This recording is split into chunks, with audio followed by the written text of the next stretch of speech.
Okay, now that we have all of our footage backed up and copied off our card, we can start coloring.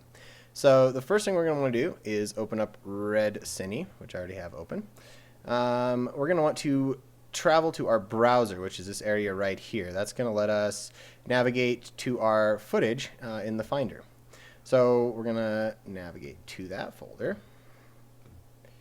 and select the mag. Now I have all these shots in here. We don't need all of them, so I'm just going to, for demonstration purposes, I'm going to grab probably like four or five shots that are kind of a little bit different, just to give you a different idea of how to color these. So I'm going to grab these and drag them down. In a normal project, I would pull all the shots down and I would make bins for each of the card. I'll go into media management stuff more in a later tutorial. I'm also going to delete this sequence right here because you don't really need that. The only thing that's really good for is creating select sequences so you can have a single QuickTime with all of your favorite shots from your red footage in it. But we're not going to do that right now, so we're going to get rid of that. I'm going to go ahead and hide this because we also don't really need that part over there because I like dealing with this long view here at the bottom. It gives you more screen real estate for other stuff. So you can select the first one. What I'd probably do right now before I get too far is save this project. A lot of times I like to save the projects right inside the folder where all my red footage is so I can have that conveniently backed up with the rest of my files. So we're going to call this SD Fashion Shoot. Cool. So now our project is saved and we can get into coloring. So the first thing I want to do is I've actually previously trimmed this shot, but usually what I'll go through is my footage first and kind of find the meat of the shot and use these buttons here to set the in and out points so that you're not rendering out, taking time and disk space rendering out information that you don't need. So I'm going to kind of go to the meat of this shot, which is right here. You got the car, the foliage, everything in there. So the first thing you want to do is set your white point or your white balance. And you can kind of correct for some color casts this way. Usually it's pretty close out of the camera if someone shoots it right. But it is nice to kind of tweak it a little bit to get a little more balanced image. And you can kind of see up here you have your histogram, and over here is your total black, over here is your total white. Same over here, total black, total white up here. And you want to kind of stretch your dynamic range out to give you a well-balanced image for exposure as well as color. So we can kind of see it does have a little bit of a red cast to it because of this. We can kind of cool it off a little bit more. You can kind of see, I don't mind the warm look. I kind of like the warm look a little bit, so I'm going to leave it kind of warm. But that's pretty close. So we'll go ahead and move on. I'm pretty happy with the ISO setting. Sometimes I usually shoot at 800, and sometimes it's nice to drop that back down or kind of move that around a little bit. Basically, you want this, all your information to kind of be centered so that when you use your color wheels or curves, you're not pulling the image too far that way. All right, so after we have kind of our color cast taken care of and we have a basic neutral colored image, let's take care of the exposure. The first place I usually start is down here at the wheels. There are several other places you can do this. You can use contrast, brightness, exposure up in this area, and you can go directly to curves as well. I just have been used to using color wheels for years, so that's usually the first place that I go. So what I'm going to start with here is the lift, which is your blacks. Think of lift as blacks, gamma as your midpoint, and gain as your highlights. So I'm going to start with the lift, and I'm going to start bringing that down a little bit and giving the blacks a little more richness. I'm going to pull it a little bit farther than I probably want it because it kind of reacts like a rubber band. If you pull one side, it's going to pull the other side a little bit, just not as drastically. So now we can kind of adjust the lift. and then take a little bit back on the blacks. So that looks pretty good. It also is looking a little bit bright, so I'm just going to take the mid-tones and pull them down just a hair. And then bring the blacks back up just a little bit. And it's kind of a balancing act. You just kind of have to work back and forth with it. But the idea with a one light or a first pass color is that you don't want to clip or crush too much information, so that later on in the editorial process, you can color those files without having to go back to the raw images. So after we have kind of a pretty good balanced image, I'm kind of liking this. It looks pretty neutral for color. Doesn't look really exciting right now. You'll get into grading a little bit later on, but this is just to kind of get a first file out so that the editor can get cutting and have something to work with that doesn't have any information actually taken out of it. So one other thing that I like to do, and this is a total optional thing, is to add post effects. And I tend to like the Alchemy Group plugin. So the setting that I've kind of found that I liked is 0.3. So I usually set this to 0.3, and that kind of, it increases the contrast a little bit, and it gives it a little more, gives your image a slightly more filmic look. I have not found a really good explanation on the Alchemy Group plugin, but it seems as though it tries to emulate the way film kind of captures contrast and colors and stuff. And I just tend to like the look. I don't do this all the time, but this is kind of my standard way to color shots.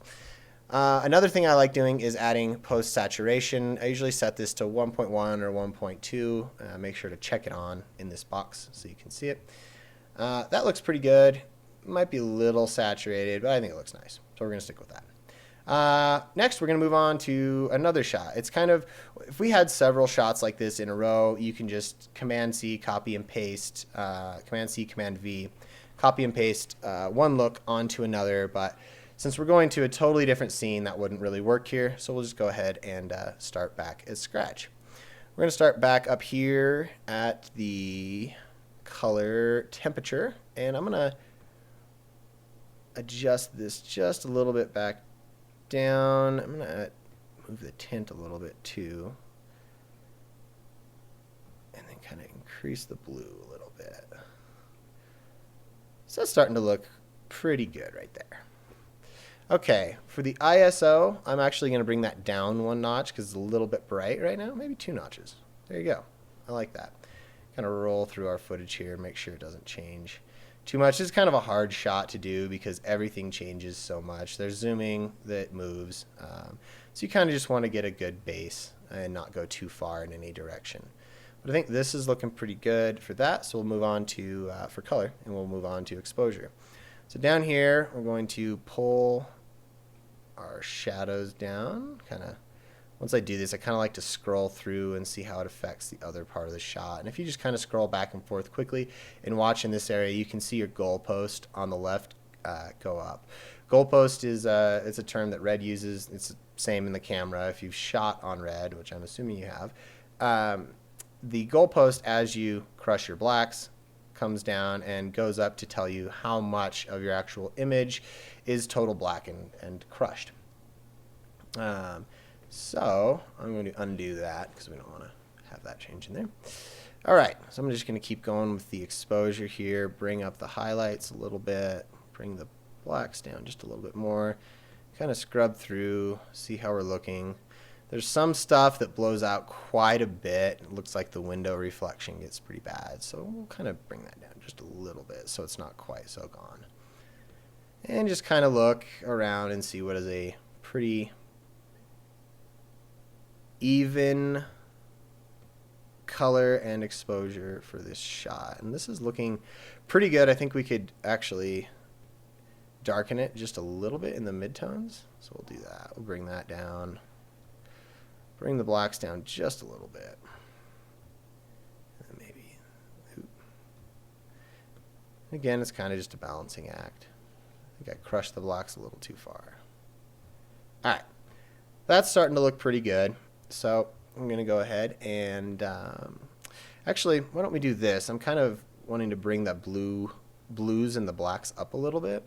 So we're going to go into our curve editor and look at our blue channel. Now, the way the curves work, if you're not familiar with them, is if you kind of line up this box here over on this, even though this is a square and this is a rectangle, this is still your 0 or your black point, so this corresponds with this, and then this is your 100% white point, and this is your 100% white point. So, and everything else in between moves across the graph like this. Same thing over here. This has obviously got channels. I have it set for RGB parade, so it's showing all the channels. Over here, this lines up the same as this does. This is just per channel. So we're going to be affecting the blue channel here. So it's going to be affecting this area on our RGB parade. And it's the same as it is over here, with this point being your black, this point being your white, this point being your black, this point being your white. And when you grab inside here, you're going to move just this channel in the tonal range area that you have selected with your curve. So I'm kind of wanting to take the black area and just move it up a little bit and add a little bit of blues into the blacks, because the blacks are looking a little bit red. So what we're going to do is we're just going to grab this area here on the curve, and we're going to start bringing it up. And you can see how it kind of starts adding blue into the blacks. I'm kind of liking that. So, all right, well, I'm pretty happy with that as just an overall balanced image. We're going to go ahead back down and add in the Alchemy group plugin at 0.3, and we're going to add saturation in at 1.2. And there we have that one shot colored. If you want to see the effects of your coloring, so you can see what you've done to it since the metadata, you can click and hold preview up here in this area, and it will show you what your original image looked like and what your colored image looked like. Obviously this is a lot warmer and has a lot more room in the blacks. We've crushed the blacks down quite a bit, but still didn't try to get rid of too much at this point. But it is definitely closer to the final look that we're wanting for this spot. So now that we have all that stuff set, we're going to move on to our next shot. This is a little different situation. It's a pretty high key scene, and it has some zooming in it. So our exposure is going to change a little bit. It's not bad in this shot. Sometimes it's tough, and sometimes it's so bad, the changes zooming in are so bad that you have to render out the shot a couple times to get the part of the shot you want perfect. Anyway, let's start back up at our Kelvin. So we're going to look at our color cast here and bring this back down a little bit. And this is kind of, this day was an overcast day, and usually the color temperature for an overcast day is around 6,000, but again, I'm kind of going for this slightly warmer look, not super warm, but the slightly warmer look in these shots. So I'm going to leave it a little bit warmer in like the 6,400 range or 6,500 range. That looks pretty good to me. And kind of scroll through here. All right. And then our tint looks pretty good for that, actually. Our ISO, I do think, is too high, because you can see we have not a lot down here, and we have most of our information bunched up towards the highlights. So what we're going to do is take our ISO, we're going to drop it down a couple notches. Be down to 320. Let's go back up. Let's go to 400. All right, we're going to stick at 400. That looks pretty good to me. So after that, we're going to go down to our color wheels. Again, take our lift, pull it down, add some black into the scene.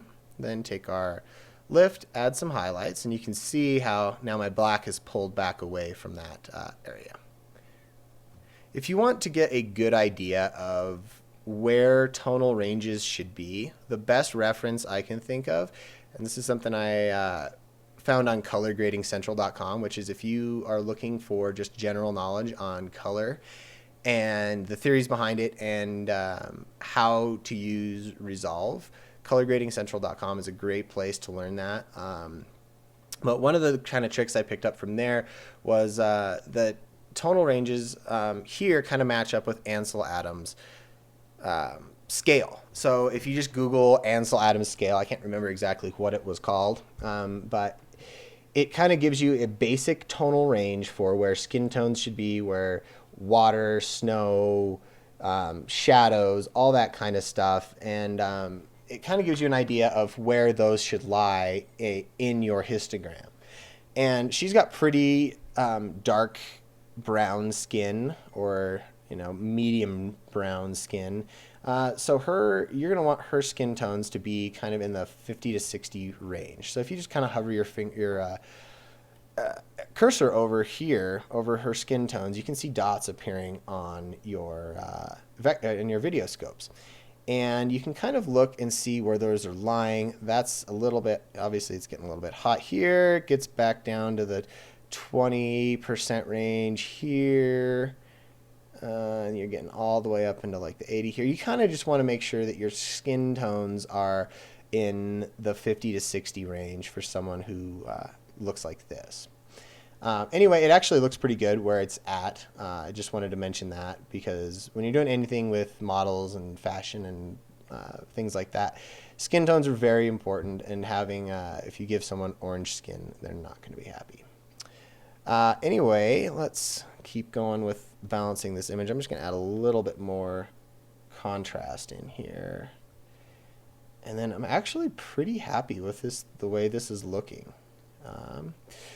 I could go into the curves editor and edit it a little bit more, but I don't think I really need to at this point. So let's go in and add in our last post effects here, the alchemy group and saturation. We'll go ahead and check them both on, and then just add values in here, and they'll automatically show up. And that's kind of a little saturated for her. So I'm going to go 1.1 on saturation with her because I don't want her skin to look like she's glowing. And with that real bright dress, it's already pretty saturated. So I think that looks pretty good. We'll go on. Let's do one more shot. We'll get right in here is kind of, this is a good example of a shot that's very bright when you're wide and a shot that's dark when you're close.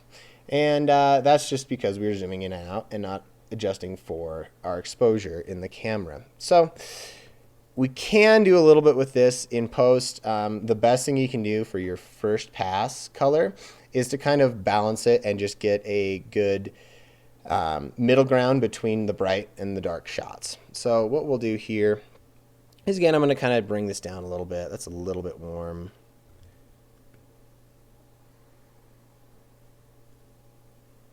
All right. Going to bring our ISO up 1 to kind of help out the dark areas, which I don't think it'll affect too much our bright. It's a little bit bright, but it's not bad. I think this is a pretty good balance between the close shots and the wide shots. So let's go back in here and take a look at our exposure. And also just on ISO, I try not to go above, depending on the shot, above 1600. I don't mind some grain in there, but if you get up into the 2000s and above, it gets pretty grainy and kind of bad looking. So obviously our color cast is not quite right yet. So I'm going to come back and adjust this just a little bit.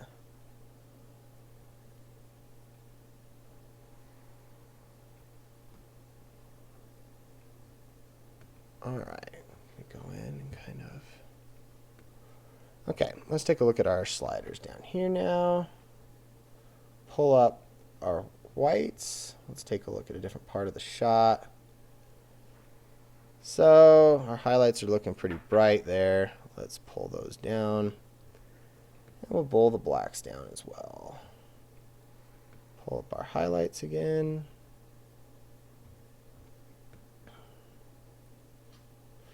And that's probably a little bit dark for that shot. We don't want to crush that information quite yet. That looks way better.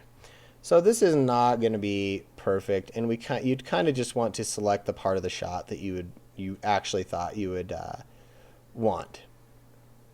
but so we'll kind of just get a good balance, but it's not going to be perfect. It's going to be fairly far from perfect, but as long as you don't crush or clip anything too far, you should be able to bring that back in your final. You should be able to dial it in your final color grade. All right, that's looking pretty. Oh, that is actually pretty bright. So let's pull that down. It's good to kind of look through the whole shot. All right, so I think that's looking pretty good. I think we're probably using more close-ups in here than the wide shots. So I'm going to kind of a little bit color more for those. All right, I still think we have too much green in our shot. Bring that back.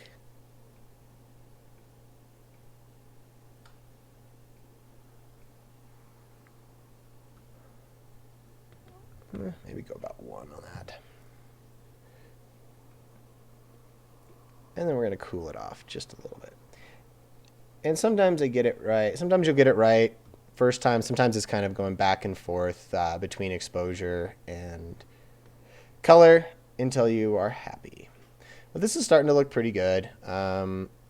Like I said, this is a really tough shot. I put this one in here because this is one of the harder ones that you'll color because you have such big differences in between telephoto and wide settings on your lens. All right, so we're going to go in here and set our alchemy group to 3. Set our saturation to 1.1. Take one last look through the shots. Looking pretty good. And then we're just going to go ahead and export. If you needed to, these shots were shot at 4K and 2K. So they won't fit perfectly into an HD frame. You can go in here to framing and scale them. I'll go over that in a later tutorial. As for now, we'll just export these as 2K shots to be used in a 2K project. So let's go ahead and select them. You don't need to, but I'll show you how that affects your export when we get there. So select export. What you're going to want to do first is set up your QuickTime settings. I've already set these up in this computer, so we won't have any changes to make, but I'll show you where to make those changes. So you want to go into the video compression settings in here, set up video under your compression settings. And what you're going to want to do is set your compression type. I use ProRes 422. For some jobs, usually if it's like a commercial job that I'm doing, I will use 422 HQ. This is a 2398 job, so we're going to set our frames per second to there. You can set it from anywhere from 2398 up to 5994. So go ahead and hit OK. Hit OK here. That'll lock your settings in. This is where you select your output resolution.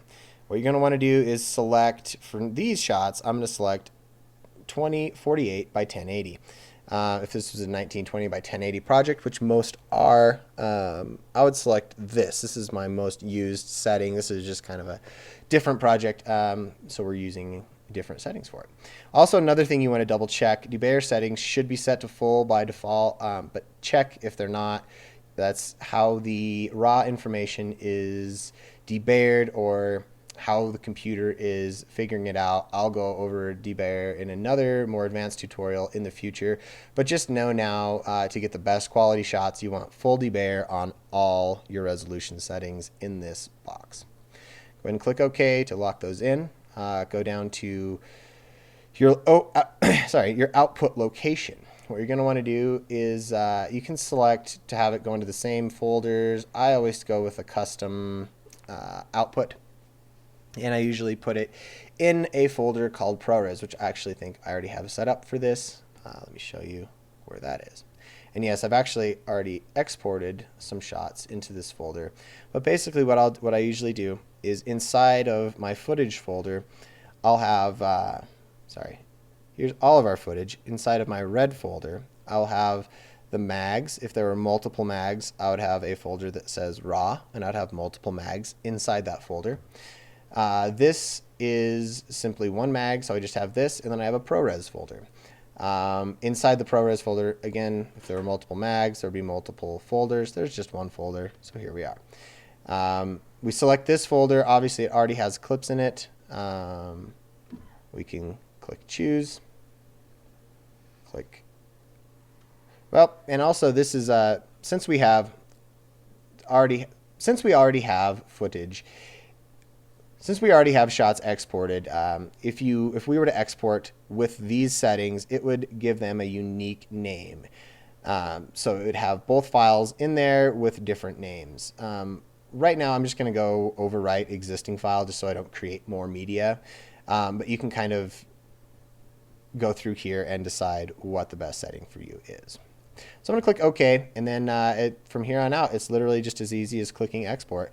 If you have a Red Rocket card installed, you'll see this button over here is lit up, and your playback and export will be in real time.